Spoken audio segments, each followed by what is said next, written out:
I'm still drinking green drinks because I have a stupid calendar I have to make. I've been like living somewhat healthy. I haven't gone on a hike again since, but I don't eat late anymore. That's the one thing. I did everything pretty bad in San Francisco. I was there for a week right after the competition. Ate and drank pretty poorly. Couple nights I ate late night, but that was the one habit I feel like I've started to form. Yeah. Not eating tons of food at night like I normally. Like it used to be like, especially when I'm on the road, like I couldn't sleep unless I snacked. Right, like a bag of chips before you go to bed. It's an anxiety thing. It's totally. For me, it's like a boredom thing. It's like I got to do something. It's the ultimate comfort. It is very comforting. Yeah. And also, so is like junk food. We went out to Formosa, which is like, it's not like fast food, but it's not good for you. It's like Chinese. Like yeah. And it's all I want anymore. You know, like is that restaurant with the John Wayne? What was the John Wayne story there? Like he blacked out there back in the day, and they accidentally locked him in because they didn't see him sleeping in a booth. And they came in the next day, and he was like cooking eggs for himself. He had like no way to get out. I just picture him like, how can you do a John Wayne voice? You want them scrambled or over easy? The ultimate pimp out. Because I was going to do the exact same thing, but I was like, yeah. wait, I don't know the voice. He's like, I'll have Zack do it. He's just him coming too. Oh, great. Fell asleep in one of them Oriental restaurants again. This is a different time. Well, here's the thing. Apparently, the way it was described to me is described to me. People need to subscribe to the Patreon, so I'm just going to start dropping subscribe right. subtly. Right. But next time I won't bring it up. Is this rash subscribing? That it's not offensive to say Oriental when you're talking about food or furniture.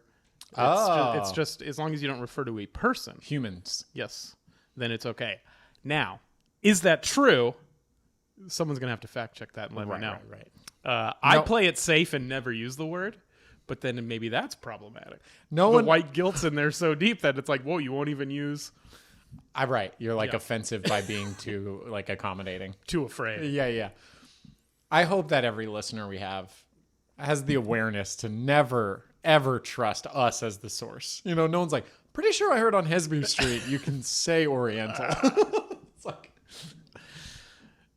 keep us out of it. Yeah, keep us out. In fact, keep our names out of your mouths. Unless you're saying, hey, subscribe. Unless you're reviewing on Apple. That's right. Keep our names in your mouth. Wait, in your mouth? Never let us leave your mouth. Right. That's our new motto. Hesby Street, never let us leave your mouth. Or ears. We'll be inside all your crevices. Someone's in the audience. Never leave my mouth. That'd be a great be a great tag. heckle. Yeah. Or just like on our shirts. Never leave my mouth. Speaking of heckles, you got heckled? No, but the headliner I worked with got heckled, and not really heckled. There was just a drunk lady. Nothing you haven't experienced before, but it went to the next level that I'd never experienced. Okay. Are you worried about something? I thought I saw the table jiggle the tripod. Got it. So there was a drunk couple, front row. You know, I kind of sensed them when I was on stage. They were a little chatty, but it hadn't gotten that bad. And then Adam Ray went up. He does a lot of crowd work, so he does a lot of kind of talking to the crowd. Mm-hmm. And obviously that's what crowd work. But I'm saying, like, anytime you do that to someone that's heckle-ish, they take it to the next level. Yeah. And so she was just being drunk, bad person. And then at some point, the husband got so upset at her that he got up and left. But like to the back of the punchline where like funny. We're standing, and he said to the manager, like, can you kick her out? Oh, wow. She needs to be kicked out.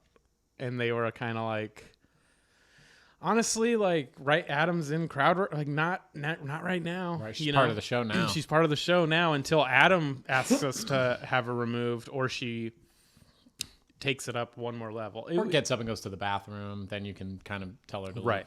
And then So Chad Opitz was hosting, and we're just kind of like, I've never seen that. I've never seen someone ask to have their wife removed from the show. Yeah. And then at one point, he yells as loud as he can, "Shut the fuck up!" at his wife. Sitting next to her, like he's back sitting. No, he's still standing across the club. Across the club. Jesus. Right. And he was like not trying to be funny. No, he was pissed. Fuck. And so now Adam's like, well, okay. Like and Adam, I didn't know this about Adam Ray. Great crowd work comic. Oh yeah, Yeah, he's really good at maneuvering I've seen clips and of that situation. So it was all really funny, but also like it got sad because now you're starting to see like a glimpse into their life maybe, Right. and like the deterioration of yes, a relationship. Yeah, and then it's not a great ending. He left. After that, he just left the club. okay. And then she's kind of teetering into blackout, so now she's texting on her phone, and Adams is like talking to her, and now she can't even hear Adam at this point. She's just so into the phone. Why? And I think he was texting her like and then she gets up and leaves, and the crowd applauds, but it was an interesting one. And honestly, Damn, bro. Imagine Adam just leaving and like causing a scene. Like you Causing go a out to a scene. comedy show, Yeah. and your behavior just like was the star of the night. Yeah. And Adam had a film crew there all weekend, so if you want to see some of it, I have a good feeling if you There'll be follow some Adam Instagram Ray, clips. you could probably see some of it in the near future. If not, Do I have boogers in my nose? no, you're good. Okay. You think I would tell you if you did? I'd like to think so. No, you don't. Let me see the other nostril. Yeah, no, you're good. You know what I hate? Do I have bad breath? Like, I'm not going to help. Mm-mm. You have a Especially mask. COVID times? Put your mask on. Right. Yeah. And then That's going to be a Darwin Award, a post-COVID Darwin Award. Do I have bad breath? And then it's like, do, do, do, do. And that's how the person dies. Another heckler experience that I experienced. So Sunday night Punchline Showcase.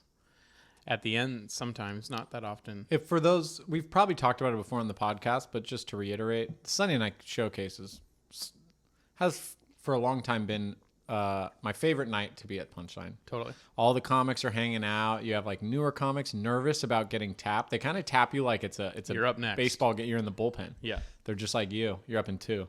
And you're like, okay. And then if you're a new comic, this is like your one chance of the year to stand out. And yeah, like you, hanging out in the back, you're not getting to prove yourself, but you get on stage and you Right. come off and everyone's like, yo, you're fucking funny, new guy.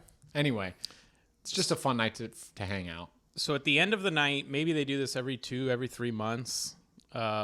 If you're into stand-up, I recommend just going and like observing that. Like watch the show, watch the totally. hungriest young comics. There's a weird energy in the room that's like pretty exciting / anxiety filled. You can see who's passed at the club because they're very calm about their comedy, yeah. and you can see who's like, this is it. This is my big show. But even those of us that are past at the club, there's still the anxiety around the trauma we went through to get past. Like Yeah. you still want to be great up there. especially in front of your peers. In front of your peers. You got to prove I moved to LA, but I got to prove that I'm still funny. When you're at a know. regular show, there's only 5 comics there, but when you're at the Punchline, it's There's the whole 100 scene. comics. Yeah. Yeah.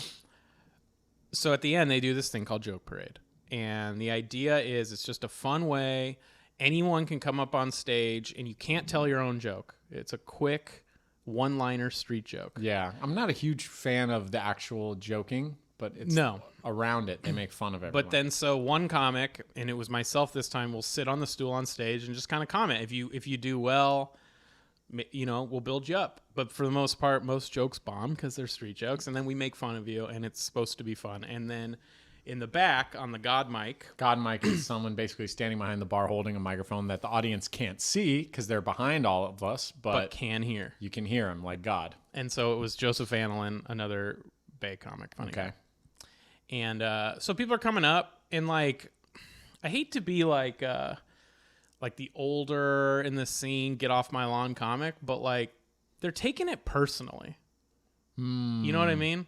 Like the whole thing is, you can roast me, Come up and be like, look at this fat, bald guy. Yeah. Whatever. Do your joke. And then I'll say something about you. And then, we'll fist bump or whatever. Right. All in good fun. All in good fun. And if you don't want to be embarrassed, don't go on stage. Ever, to be honest. But definitely on Joke Parade. Yeah. Don't be sensitive. But so this one guy comes up. I've never met him. Open micer, I guess. Most people didn't know him. Okay. And right out, and I wish I could remember everything that was said. Right out the gate goes like, "Fuck you, bitch!" Like to me, and like, whoa. And so I, in so after all this happens, I'm talking to people, and they're like, "How did you keep your cool?" I thought. Like, they were, like, afraid for me. In the moment, I wasn't afraid. And it's not because I'm a badass. It's because I didn't read the room like everyone else read the room. You know what I mean? So I made a joke, got a laugh at his expense, Before or after he says his joke. No, but he walks up and first goes, "Fuck you, bitch." Fuck you, bitch. And then does his joke. No.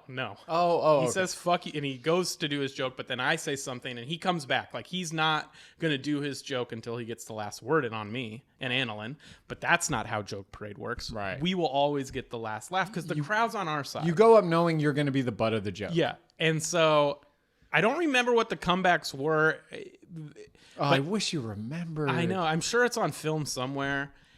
I know the guy at one point is like, he kept saying like, "Let the adults talk." And I remember that was like his big burn. Like I wasn't an adult. And then like, I made fun of that. And the crowd, I mean, I'm not saying the crowd's not always on my side, the person's side. Like you can lose to the person, but in this case, the crowd was not on his side.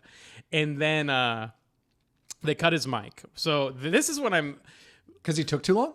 Because he was like, people thought he was going to fight me. I didn't know that. And I actually think I'm right. Like I had a pretty good read on this. Like I think that's his style of comedy. Like aggressive, angry, unfunny, unfortunately. Right. And so I'm just kind of like laughing at him in the situation and just making my jokes. And then they cut his mic, and then he's like, "They cut my mic. I'm doing my joke anyway." And he does his joke, and again, I don't remember it. It's just like a lame street joke. Right. And then he leaves. And then the next guy comes up. I think it was Arturo, if you know him.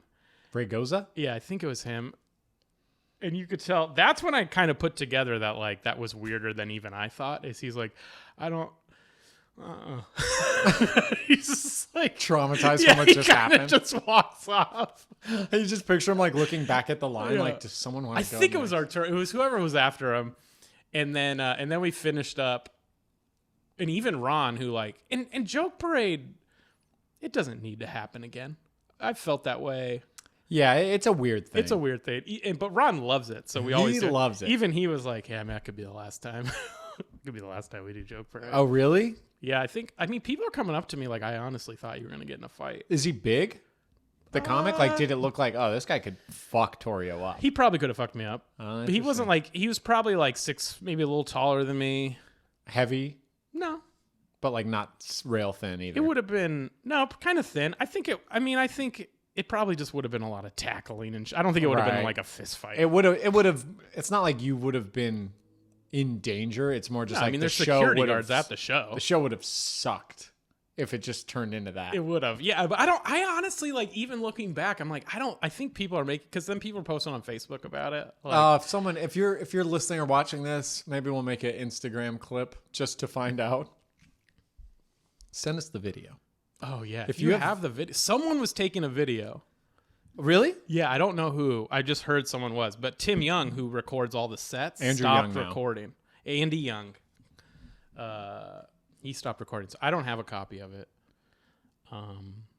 He stopped recording because it got so dark? No. He doesn't. He stopped recording because the show was over. Joke Parade. Yeah, Joke Parade's a weird one, man. I never was into it. And yeah, Ron would always be like, come on, dude. Like, don't be a party poop. You know, like, fucking look up a street joke on your phone and go up and tell. I'm like, no, I don't. Which is fine, too. Yeah, totally. Like, there's too many people. Someone tried to sell merch during Joke Parade, brought her merch up. And she wasn't on the show then. She wasn't on the, no, of course not. And just started talking. And I was like, are you selling merch right now? And she was like, I got student loan debt to pay. And I'm like, this isn't going to do it. No one's going to buy this shirt. And I think I couldn't see it. People were saying that like on the shirt, she just had her joke written out. Fucking the new wave of comics. Yeah. Again, don't want to be the get off my lawn guy. But I think they're like autistic. Well, there's a lot when of you like started, weird. Yeah, but when you started, there was a lot of that too. They just don't. They either don't survive. You know, eventually time tells them like, hey, what you're doing is something different from comedy. Yes, there's always crazy people in every scene but also like the comics even that are getting passed and doing well, they see, and like a lot of them work in tech, which is a lot of them seem socially unaware. Yeah. And SF is a bubble, man. Yeah. Like the comedy, when I was a comedian in SF, I was like, dude, I have a half an hour, I think, when I was like starting out. Yeah. And then I'd leave and be like, you guys ever on Muni? And they're like, what is that? And you're like, oh my God, I have 8 minutes. And it's not, and even the comics that come to LA, and it's like, and then you can get away with a lot of your SF comedy here, but like, I go anywhere else in America, even in the state. Go to Fresno, Bakersfield, Humboldt, Santa Cruz, and do these jokes. Yeah, and and learn that. And also, the shows in San Francisco are so good. Yeah, the crowds are forgiving. The crowds are good. It's not healthy. It's like, dude, you're not learning good habits if you just stay in San Francisco. It's like having parents that think you're the greatest kid in the universe, and you just never leave home. Mm-hmm. No one can convince you that they're wrong because you're like, no, I'm going to live in this. Mm-hmm. This is the world I choose. And you're like, you know what? I don't know if that's wrong. I mean, find your happiness. Yeah. But if you want the truth. And if you want to be a great comedian. Yeah. You got to get on the road. But you are. You got to get on the road and kind of see the dumb jokes that people laugh at outside of your town. And then you find out like where you want to fit in the middle. Right. Because there are those road comics that are just always on the road, and their jokes are like, woo. Yeah. Maybe hit a city. Yeah. Hit a place with 3 stoplights. Yeah, see how that 45-minute set holds up. Yep. Yeah, it's all about just testing yourself. And that's why I do think Joke Parade does have like, as much as I hate it and wouldn't want to do it, you're right. It teaches you to handle getting fucking kicked in the balls on stage. It also lets all of the newcomers get that taste of Tinder, Hinge, Bumble photo they need of them on stage at the Punchline. Oh, that's funny. That is funny. Yeah. Performed at Punchline. I have a photo that my friend took. I used to do that. Why is there a guy sitting on stage? It was sold out. That was the last seat available. He was a heckler. I put him on timeout. Gave him a microphone that was off. I should have cropped. I knew I should have cropped. I got to do the God mic for one of Joe Gorman's last night, and he moved to New York. Yeah. And I did the God mic, and dude, it was so much fun shitting on. The God mic's much more fun. You can be meaner back there. And if a joke falls flat, everyone's just literally drift into the darkness. Yeah. I remember there was one guy who looked like I called him out for saying he looked like the Old Spice commercial guy had fallen on hard times. And the room laughed, and then Gorman goes, oh, where am I? An empty apartment. What is this? An empty refrigerator. Yeah, it's so fun. It's so fun. I mean, I remember, especially if you're friends with the person on stage, because it's like honestly, if we did Sketchfest, I would like to do something along, not necessarily just shitting on someone doing a bad joke, but I would want to incorporate like stand up, and then us talking and shooting the shit, and like kind of roasting each other. I don't know, busting balls. Bust those balls. It's like the New York comedy scene. You gotta bust balls. Well, that's so then I did a show in between my 2 Punchline shows. I ran over and did this basement show in between. Yeah. And they were really nice. They were able to like be like, okay, you're next. And the guy on stage was from New York. Uh-huh. And it was a basement show. It was hot in there, and the crowd wasn't bad, but they weren't great. It was a little tight, how shows are. And he just started getting mad at the crowd, where he's just like, you guys are mean. And I'm like, aren't you from New York, dude? Yeah. Aren't you? How can you not handle this? And then finally someone just yelled out, fuck you. And I was like, damn, maybe we are mean. Whoa. I didn't expect that. Yeah, there's a sensitivity to being in a new city. Like, it doesn't matter how fuck you your town is. You know it's your town and you're comfortable there. Right. But when you venture off to a new place, you're kind of like, what do they like? What I think it was in his case is like that's how he acts in New York, and he's comfortable with that. Because it's like, I'm one of you. I'm going to make fun of us together. Right. But when you start making fun of San Francisco and shitting on San Francisco, You don't get it. and you can't fall back on like Understanding where a we are. relatable thing between us. Yeah. Like, why are we dumb? Make Yeah. fun of Muni. Make fun of something. Yeah. But if you just say, I'm from New York, your city sucks because of this, and then on top of that, it's not that funny, Yeah. they're going to turn on you very fast. And they're going to yell, fuck you. And there are no original takes anymore.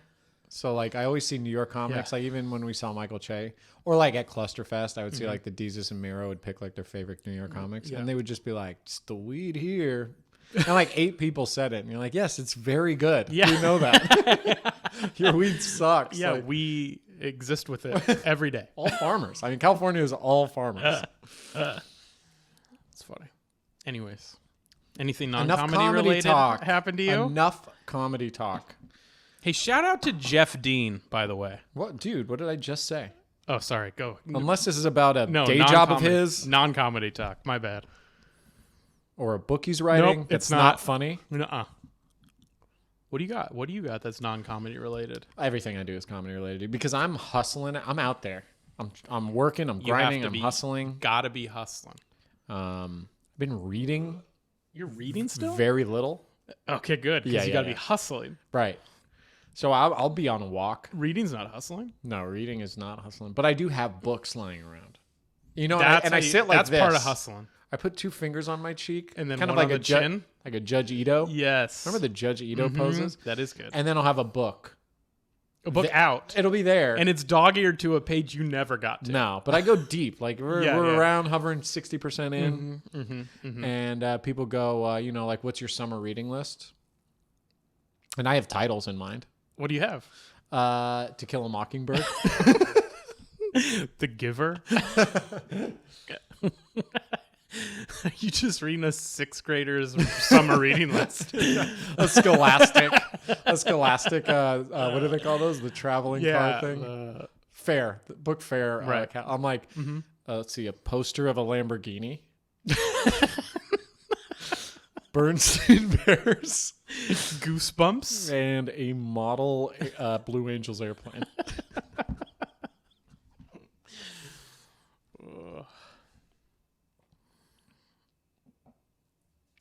The what else? I remember finding out I had motion sickness when I was a kid, and I was like obsessed with this one Goosebumps book, and I was just like devouring it. We used to stay with our like Moroccan family in San Francisco as like babysitters, Right. and then our dad would pick us up when he was done working.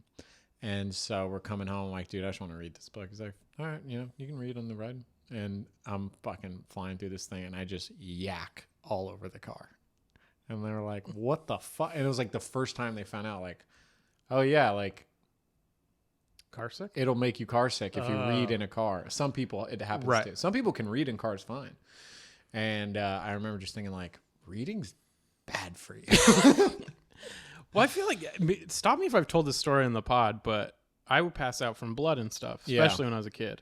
And I was reading a Goosebumps book. I think I did tell you this, right? I think so. And I wanted to, it got gory and I started feeling nauseous. I'll do the quick version. And I was like, I just want to finish the page because I was OCD a little bit. Yeah, I wanted right. to dog ear it or Yeah. whatever. And then before I finished the page, I passed out. And this kid, but I had like kind of stayed in my seat. I slunched all the way over kind of onto him, and he like poked me and was like, woke me back up. And I kind of like, I've passed out before. Such a funny visual. And then finally, after processing it, he's like, I gotta tell someone. right. What grade? This would have been 3rd grade. Okay. Because it was that Catholic school. So he's just, I got to be a fly on the wall. Just Yeah. watching him eye you up and down after Yeah. you're coming to and looking at your hands. He's like, Mrs. S. No, he did it like incognito because I thought I was in the clear. Because I was like, I that's don't want cool. to. And then she came over to me and blew my cover. Oh, She had no tact. that's fucked up. Yeah. She's like, what are you doing passing out? What are you doing, you little puss? What do you fall It asleep? was 4th grade. Mrs. Gase. Real bitch. What are you falling asleep on life for? Yeah. And then I had to sit in the nurse's office. Nurse Lonnie sat in her cot. Spent a lot of days with Miss Lonnie on the cot after passing out. Do you think you were depressed that young? Absolutely. Because I remember being like 5 years old, living in Ukiah. Yeah. Because we lived up there for like a year. And I would look at photos of my old house and cry. Oh, Like, I miss old house. I would do that. Too. My brother and I missed I could look at him and you could ask him like what house, and he would say the Strawberry House. Yeah. It was in a town called Strawberry. It wasn't like red or anything. Strawberry. That's Strawberry like a House. really nice town. Oh, it's gorgeous. That's town. like Marin, richest people in the world. Yeah, I grew up in Marin, so it was like always Marin. But Strawberry is like even nice for Marin, right? Well, we moved from Strawberry to Tiburon, which was like the Even nicest. nicer. But it was a shitty house that we couldn't afford to upkeep. But the Strawberry House, like my parents had fully flipped, and like we didn't want to leave. And it was like a block away from the rec center, so you could ride our bikes to the swimming pool. Yeah. Perfect summer baseball field right next to the pool. It was just like the snack shack. Right. Like that, and then we moved to Tiburon, where it was just poor you having to live in Tiburon. Sorry, bud. We were severely, deeply ashamed of our home. Like we never invited anyone. We got peer pressured into having like people over once by like friends because your place was so shitty compared to the mansions. And they would like invite friends over to see how shitty our house was. I didn't find this out until later. He's like, dude, I remember when like blah, blah, blah hit me up. Was like, you got to come see Zach's house. Like the floor is like falling apart. Was it that bad inside? It was bad. So even by like, I grew up in just a regular middle class. No, it was like, it would be shitty for there too. Just the upkeep inside. Yeah. It was poorly taken care of and just like problems that weren't like fixed, you know, but like kids loved coming over when we were young because like nothing was too nice. And all these kids grew up in like very nice houses that looked like dreams, but they weren't allowed to go in certain rooms. That's cool. I mean, yeah, we always had like a pretty nice house for our neighborhood. Yeah. So we were always like kind of just nice. Your parents' house is now like on par with like the cleanliness and the house they live in now. On par with what they were growing up. Oh yeah. Yeah. See, it wasn't like dirty or gross or anything. Ours is ashes all over. I'm sure when we were little kids it was because any house with little kids is a little dirtier. Yeah, totally. Yeah, but no, as like teenagers, our house was clean. We had like a busted pipe in the ground under like these little wood tiles, and we just never fixed it. So it was just half of our living room was concrete. Oh fuck! That they like fixed and poured concrete over, and then carpet was just cut out, so it was just concrete. And so we like put a rug on the concrete, and then the tiles were kind of falling apart, and you'd like cut your foot on a loose tile stuck up. And my dad would be like, glue them back. And we just had to like piece. I'm like, Dad, but this like isn't enough tiles, you know? And he's like, I don't know. It was just so neglected. Yeah. I mean, but it was like a multi-million-dollar piece of property. Like if you saw where I lived, you'd be like, dude, this is heaven on earth. Right. We had a pool. You could see the bay, like the bike path. From your pool? Well, you'd like stand up on the diving board. It was like kind of inclined. You could see the whole bay, all of Sausalito. Yeah, you had a swimming pool. You're in a bay view. No one would get in because it was like really nice. 40 degrees. It sounds like it's really, really nice camping. Yeah. Yeah, it was. Yeah. It was just like you would think someone was squatting in it if you walked in. Like it would be like, who really owns this place?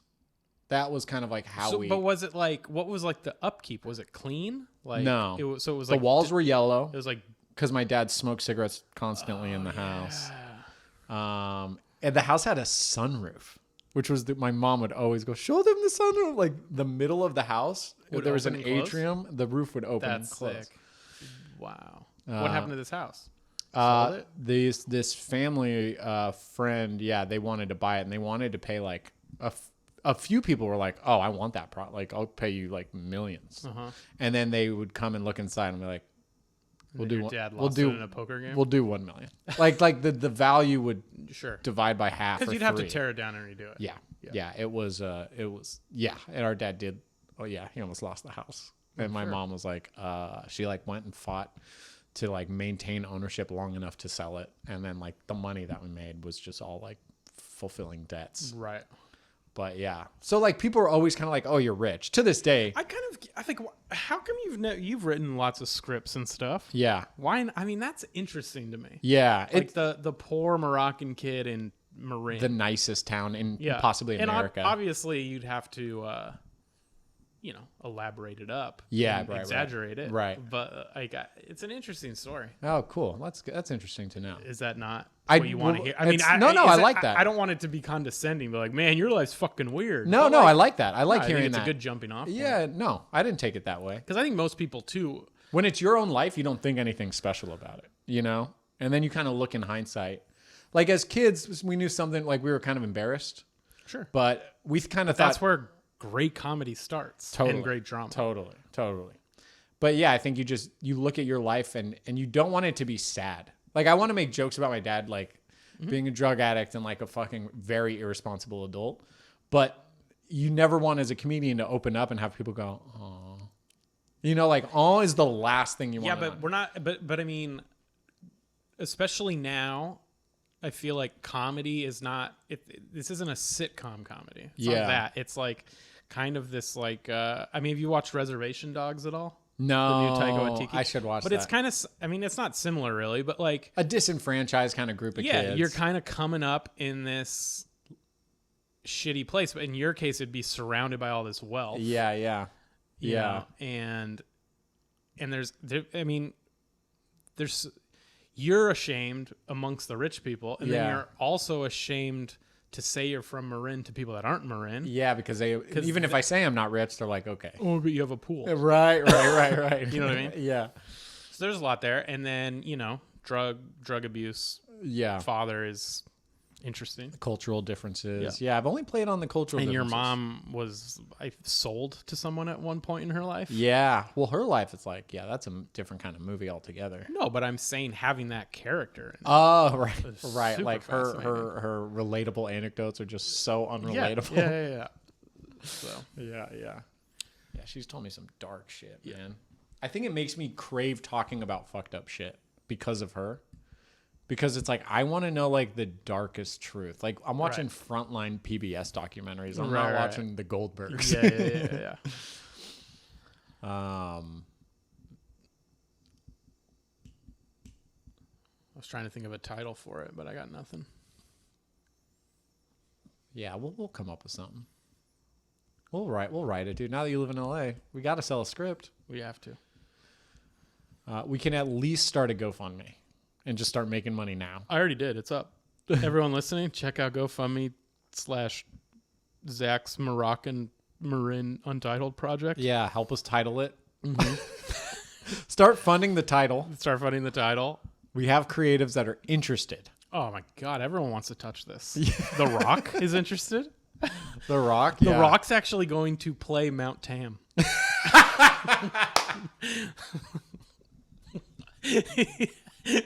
So if he just played a mountain, we're going hiking Mount Tam, and it's just walking on the rock. And the Rock is just playing an inanimate object. But he talks. It's like a CGI. Hey, Zack. Yeah. It's like Flintstones. It's a living. Yeah. All right, man. End it on a banger. All right, dude. Take us bang this one out. To Bang City.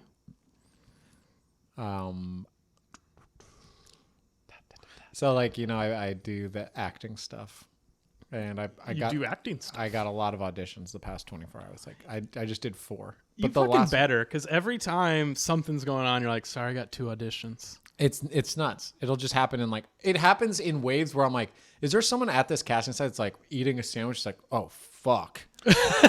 These are all for Zack, because it's like 8 come in 1 minute. Yeah. And the rest of the time I'm like waiting around bored. But the last audition is just the most humiliating. Yes. So excited. And not to mention it was the same time my improv class started, which is also another humiliating thing that I put myself through. Yep. And but your show's coming up this week? It is coming up next Tuesday. Tuesday. So if you got to work, you guys don't next Tuesday afternoon.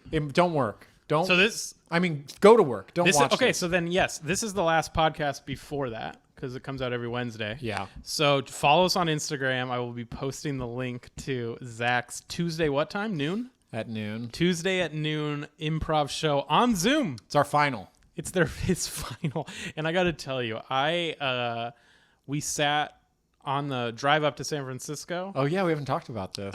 Zach did a class.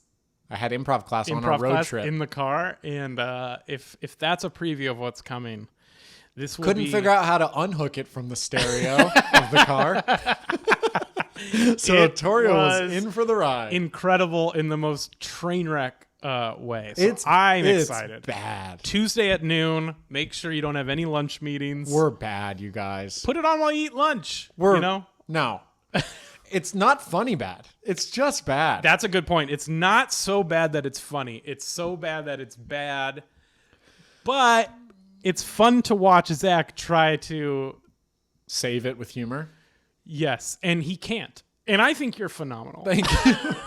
But I leave it all out on the field, man. He tries his best, but it didn't. At least, who knows? Maybe they'll show up big for show day. It's game day. It'd be it's game day. Dope if we just killed it. Yep. But I mean, there is an astronomical chance of that happening. It will not happen. I am that confident. The chances of finding other life forms. I'll tell you what. This weekend, this show gets crushed, I'll go bottomless for the calendar. You know what's funny is like I don't even want to take that bet because I know you won't. Yeah. You won't have to. What you were saying something though. Oh yeah. Acting. Oh yeah. So I get this audition for a major food brand. Craft. Actually, yeah. Did I guess it right? Fuck yeah. All right. So I had to just dance, and they said, "Let us know if you have a dancing background. It's preferred." And I'm thinking like, why did they submit me for this? I have zero dancing background. So then but you can't say no to the audition or your agent goes, you don't want to show up to fucking work. Right. You know? So you really have to just do it. Yeah. So I'm missing my improv class. It's already started. I have to get into this room with people to make bad jokes and try to find a scene. But I'm late because I'm doing this improv. And so I get in the room, the audition room, and the whole audition is I eat some Kraft macaroni and cheese, and it makes me dance through life. And there really is no guidance on how to dance through life. Yeah. And they want a full body shot. I don't have a big enough like setup where I film my auditions. So they're like, all right, Zach, just take it away. And music starts playing. I didn't even know there was going to be music. Did you start eating first? I grab a cup and they're like, you know what? Don't even worry about it. And then the whole time they're like, go in another room, grab a cup. And you just grabbed your Kraft, you ate it. It's like a cup and a fork. So you just start dancing. So I'm holding the cup and I go, okay. And so then I'm just dancing in socks badly. I bump into my dresser, not intentionally. Did they laugh? And they just go, all right, thanks. And they're like, thank you guys so much. And they said, okay, bye. Like I haven't hit leave meeting quick enough. Right. And I'm like, all right, take care. They're like, goodbye, Zach. And I'm like, goodbye, life.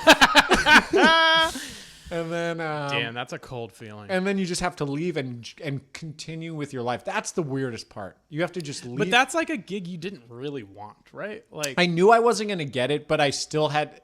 There's always a part of my brain that's like, people are in this room. You know what I mean? There's like 8 casting directors that are just watching me humiliate myself. Yeah. And no matter how far I get in life, I could become one of the most powerful comedians. They can always go, I think I saw you for that Kraft commercial, and like my bones would quiver. You hit the dresser, right? Was that on purpose? Dancing in your socks. That was kind of. You did a spin move and landed on your dresser. That was a funny. It wasn't on purpose. Anyways, though. We could all tell. on the Oscar. Yeah, that was funny. Yeah, so that was painful. All right, well, it wasn't a banger, but neither was the audition. No, it was good. It was a banger to the heart. Gigs. Sometimes gigs you don't want to get. Comedians get it. Comedians get it. Oh yeah. Save it for the Patreon episode. I have something currently I didn't really want that I have. Oh, dude, I actually have one that I can maybe share on this, or should I say? What are we at on time? We'll just save it for the Patreon. We want people to come there anyway. Yeah. All right, you guys want some more humiliating stories? Yeah. Fucking jump on Patreon this month. We'll see you Friday.